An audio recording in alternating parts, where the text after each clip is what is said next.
What's up, First Form? Nick Tarbox here, and I just want to tell you guys that I am First Form because I want to be the strongest version of myself and help everyone around me and as many people as I can to become the strongest versions of themselves as well. Like, when I was a kid, like 10 years old, I was naturally like a little like fat. I wasn't overweight and I wasn't slow, but I certainly didn't have six pack. You know what I'm saying?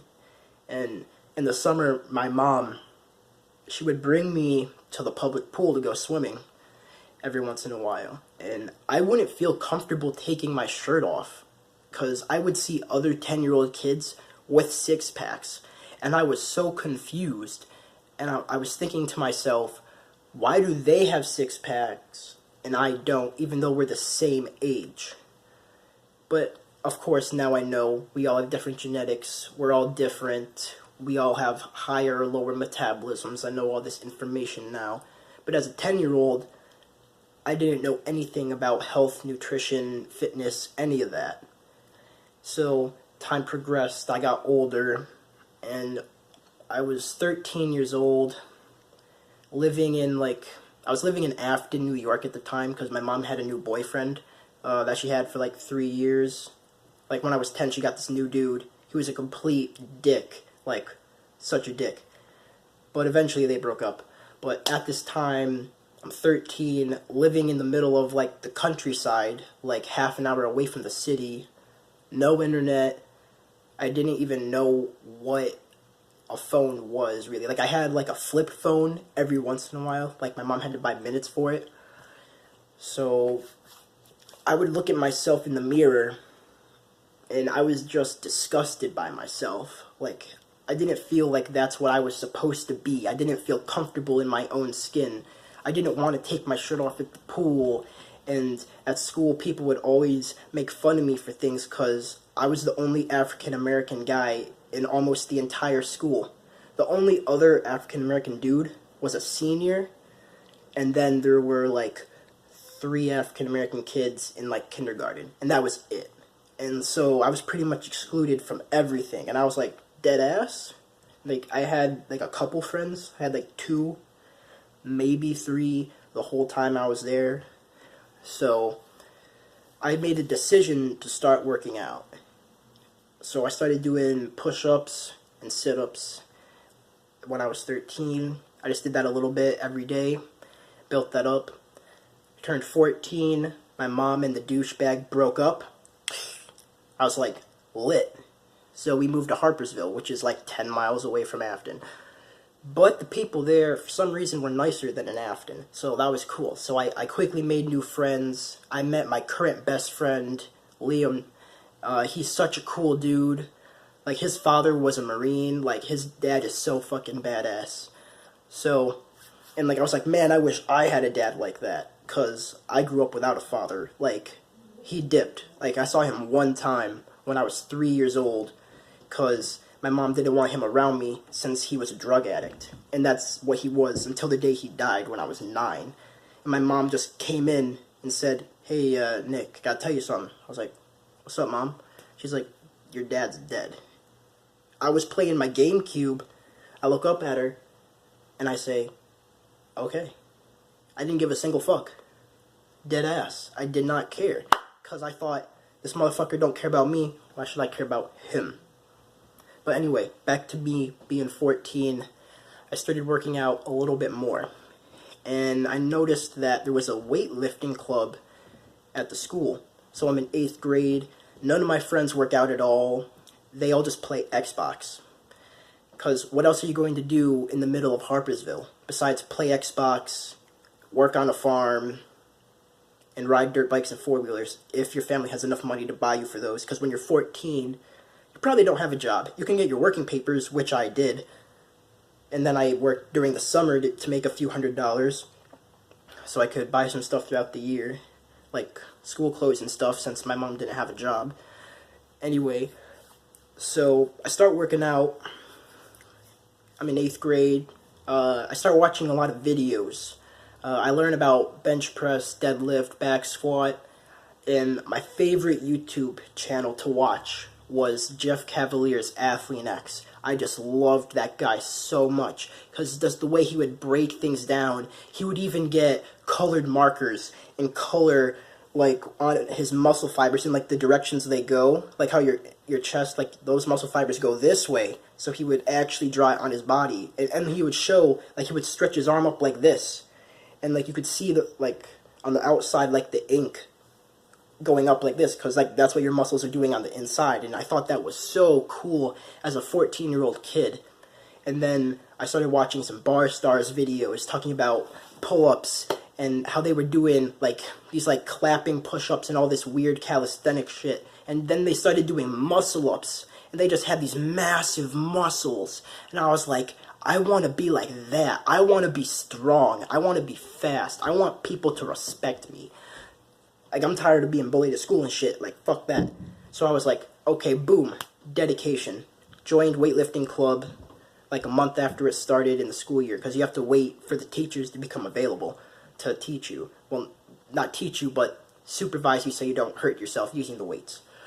So I started doing that bench press, started doing back squat, deadlift, doing like bicep curls, doing like walking lunges, and like the simple like foundational movements to really build myself up.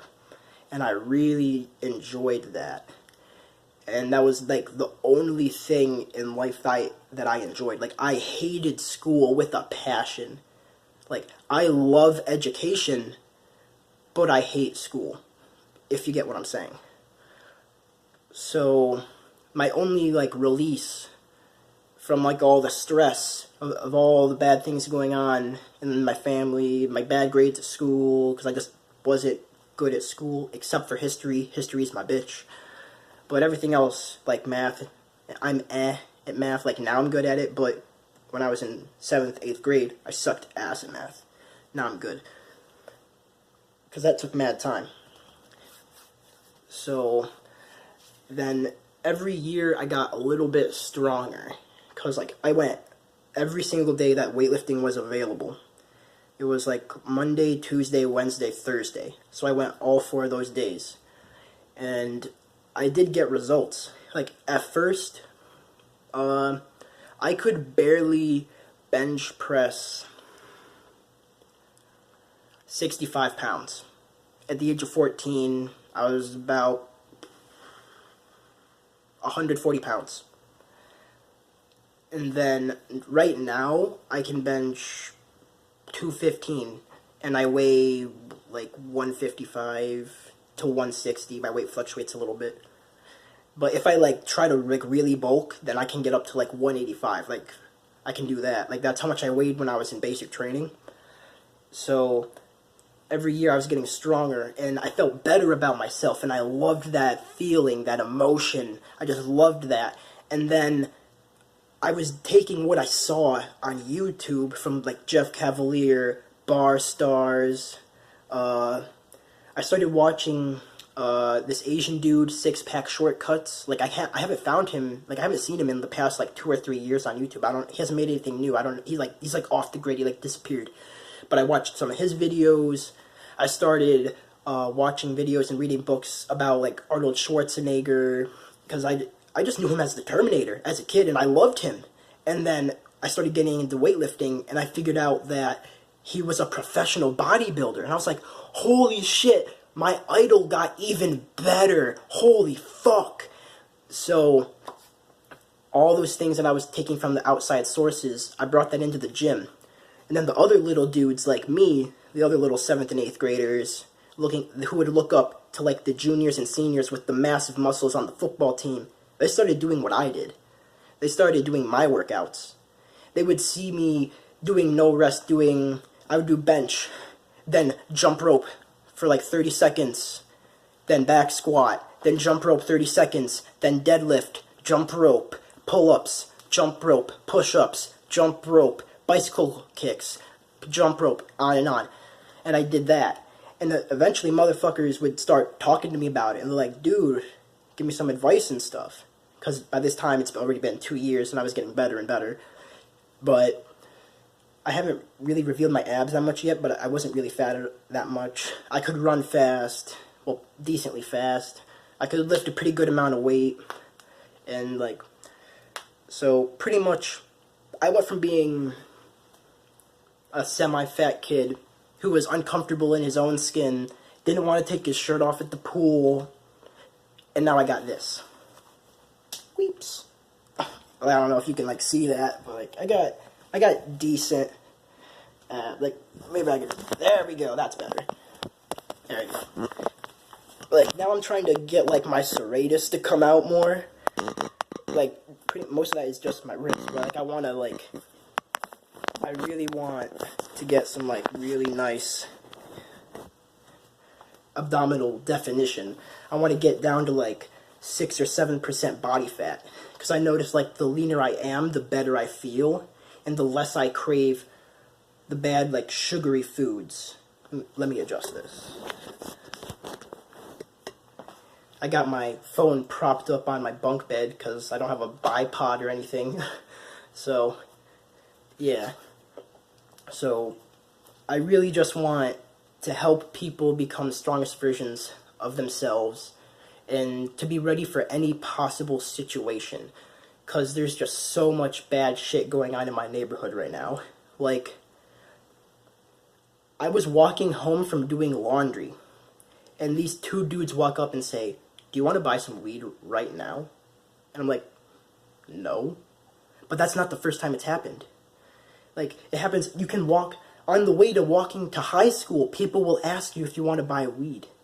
And then, like a few months ago, like, there was a drive-by on my neighbor's house, and you can still see the bullet holes in their window.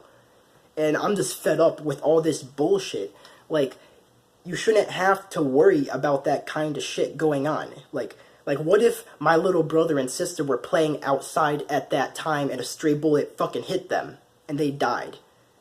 And that person killed a little 8-year-old boy or a little 9-year-old girl, really? Like, what the fuck?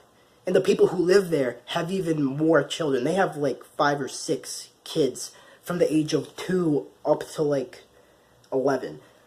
So what if they were playing outside and one of them got hit? Or what if the bullet that went through the window, what if those people were home? Luckily they weren't home at the time, but what if everyone was there? The chances of that hitting one of those people would be pretty high.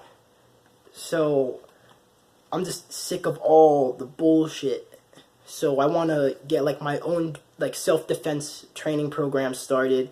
I want to train people how to like disarm hostile people with a knife, how to disarm people when they pull a handgun on you, how to fight multiple attackers, and things like that. So you're ready for any situation. Because what happens if, say you don't work out at all, like you have an amount of strength, you can't really fight because you have been, the last time you were in a fight was in 4th grade, and that you're walking home at 11 p.m. with your girlfriend to your car or whatever. You gotta walk like 2 blocks to get to the car because the parking was so bad. And then 2 dudes walk up to you, pull out a knife or a gun and say, "Give me your fucking money or I'm gonna kill you." Will this happen? Probably not in my neighborhood, because like, it's not super bad. It's not New York City. It's upstate New York. But still, you never know what's going to happen. You have to be ready, because if you're not ready and that situation comes to pass, you're fucked. And what's going to happen? And say, you just give all your money to the dude, or whatever, the guy takes the necklace off your girlfriend, and then he fucking goes off on his merry way and smacks her ass on the way when he leaves. What the fuck is your girlfriend going to think about you? What's she going to do? She's not going to feel safe around you. She isn't going to respect you. She isn't going to be attracted to you anymore, and she's going to fucking leave. This is just an example. But would someone really want that to happen to them? Now, let's say in this scenario, they pull out the gun or the knife, and then you've had the training. You disarm the knife from them, and you fuck them up, and then you call the cops. Or you disarm the handgun from them, and then you call the cops. As you have them pinned down on the ground, because you know a little bit of like BJJ or some shit like that. what the fuck's your girlfriend gonna think then? She's gonna think, this is a badass motherfucker. I feel safe around him. I respect him. I'm even more attracted to him now because he just beat the fuck out of this guy who tried to rob us and potentially kill us. And then your relationship's going to get even better. So, which scenario sounds better? Obviously the second. So, really, I'm first form because I want to help people become the strongest version of themselves and be ready for any possible situation. So, thanks for watching this video. No, it was like 15 minutes long. That always happens when I make YouTube videos. I start ranting and I get into it and I just keep going because I just love it so much. So, thanks for watching.